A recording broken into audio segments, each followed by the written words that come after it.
Hello guys, I am Chetna and today we are going to start with the most awaited topic, and today's topic is tenses. This is the topic that I've received most of the comments for, that please do a video on tenses. So we'll be doing this. Before getting into this, I'm going to tell you something, that there is nothing to be scared of tenses.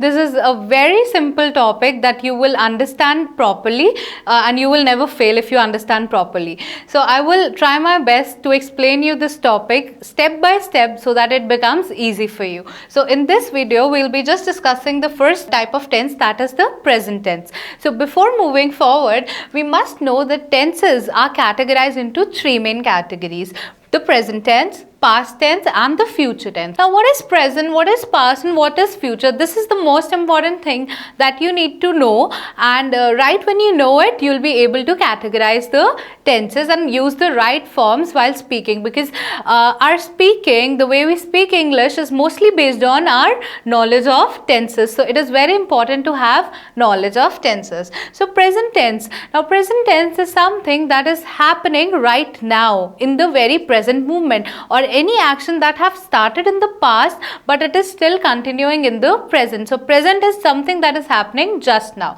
Past mein jo actions ho chuke hain, those are the past actions. Future, the actions are that are going to come, jo abhi hone wale hain near future mein. Okay, we'll be deeply discussing all of them topic by topic. Today we are going to just talk about the present tense. Okay, now as you guys know that when we talk about these present tense, past tense and future tense, they all have subcategories. There are 4 subcategories under all of them. So in all we'll be having 12. So starting with the present tense, we'll be first of all talking about the simple present tense. Now guys, just be very careful about one thing, that we are not going to cram anything. We are just going to learn very easily. I'll give you just maths mein formulas hota hai, I'll give you some formulas for these tenses, and that's how we are going to roll. So just understand that when we talk about simple present tense, how and when it is used. Simple present tense is always used when you're stating facts or your habits or your routine work. For example, if I ask you, what time do you wake up? You will say that, ma'am, I wake up at 7 a.m. So that's your habit, that's your same routine. So you will use the present tense. Now, many children get confused, ma'am, which form of the verb are we going to use and when we are going to use. So the simple answer to that question is, just remember, when we are talking about the simple present tense, just you need to know is the formula is the first form of the verb. This is what you're going to use. So yeah, it's the first form of the verb, or it is also called the basic form or the root form. Like we know verbs, verb is any action word. So the first form is always used in the simple present tense. Simple present tense is used to state facts and habits, as I have told you. So for example, if I say the sun sets in the west or the sun rises in the east, these are the facts that I'm stating. Honesty is the best policy, like this. So whenever I'm stating habits or facts or anything that is just that indicates your regular routine work, we are going to use this tense. So that is the first form of the verb. Let us read the examples. The sun sets in the west. So what is the verb here? It sets is the verb. So you will see that the first form of the verb is being used. He travels a lot. Again, he travels a lot. Rosie lives in Delhi. So you will see that we are using the first form. Now there is an addition to this. The formula is first form of the verb plus S or ES. Are you going to add S or ES to the verb or not? So let's see, whenever you have the singular subject like he and Rosie and the sun, they are all singular in nature. We are just adding S or ES, we will add. But right when your subject changes into plural, let's say they, I will not say they lives in Delhi, I will say they live in Delhi. The negative sentences out of them, you will say they do not live in Delhi, like that. And Rosie does not live in Delhi, like that. Does not and do not. We use does not and do not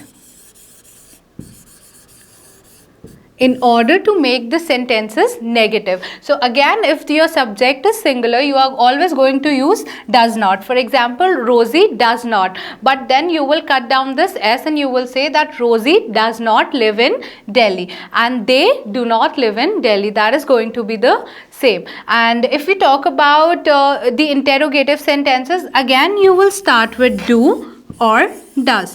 Now if somebody has to question, again Rosie lives in Delhi, if I ask you to convert into interrogative sentence, like make a question out of it, then you will say does Rosie live in Delhi and a question mark. So it is very clear that with the singular subject you are going to use does and with the plural one you are going to use do. So I hope that this is clear to you. Now we'll be moving on to our next type of tense, that is present continuous tense. Now you will ask, ma'am, what is the difference between simple present tense and present continuous tense? Now present continuous tense has a word continue. Continue is something that is just continuing. Abhi tak wo cheez khatam nahi hui hai. The action is still continuing. The present continuous tense is used to describe an action that is happening right now. It's happening right now. For example, I am teaching, happening right now, or an action that is going to take place near future.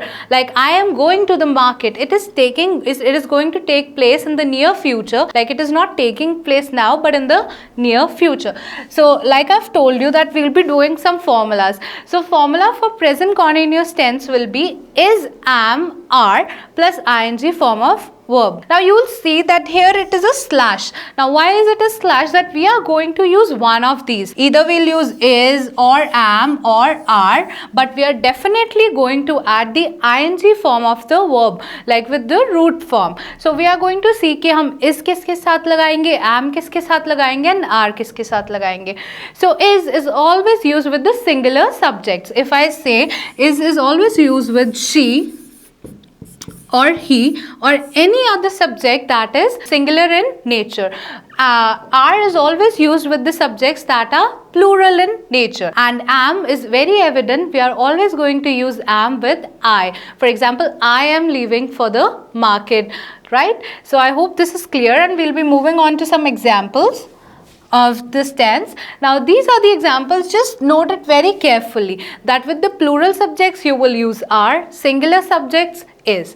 Now they are waiting for us at the restaurant. Now the subject is plural, they. The subject over here is they. So you will see that the verb is wait. So how is it formed? Just look at it. So the formula was is, am or are plus ing form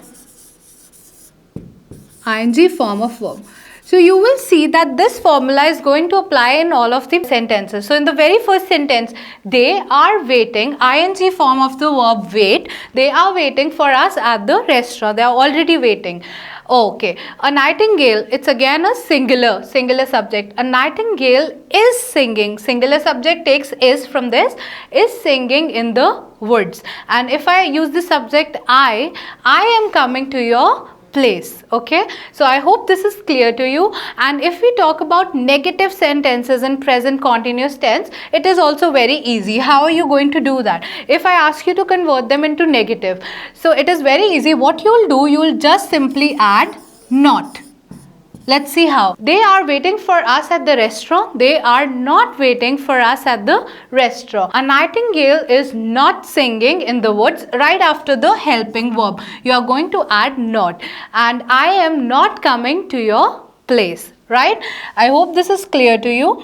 And if we are talking about interrogative sentences, if I ask you, just convert them into interrogative sentences. So now for forming interrogative sentences, we are going to take the help of helping verbs. Helping verbs are, is, and am. So now we know that we are just going to change the placement. For example, if I ask you to convert this sentence into an interrogative sentence, so how are we going to do that? We're just going to take it in the front and we'll say, are they waiting for us at the restaurant? Is a nightingale singing in the woods, and again am I coming to your place. It is like as easy as that. You're just going to place the helping verbs initially. Okay, so that's how you can form the negative sentences as well as the interrogative sentences in this tense. I hope that this is clear to you. Now we'll be moving on to our next type of tense, that is present perfect tense. Now present perfect tense, when are we going to use it? Present perfect tense is used to indicate an action that has been completed just now. It talks about an action that you've just completed. We have just completed learning present continuous tense, like that.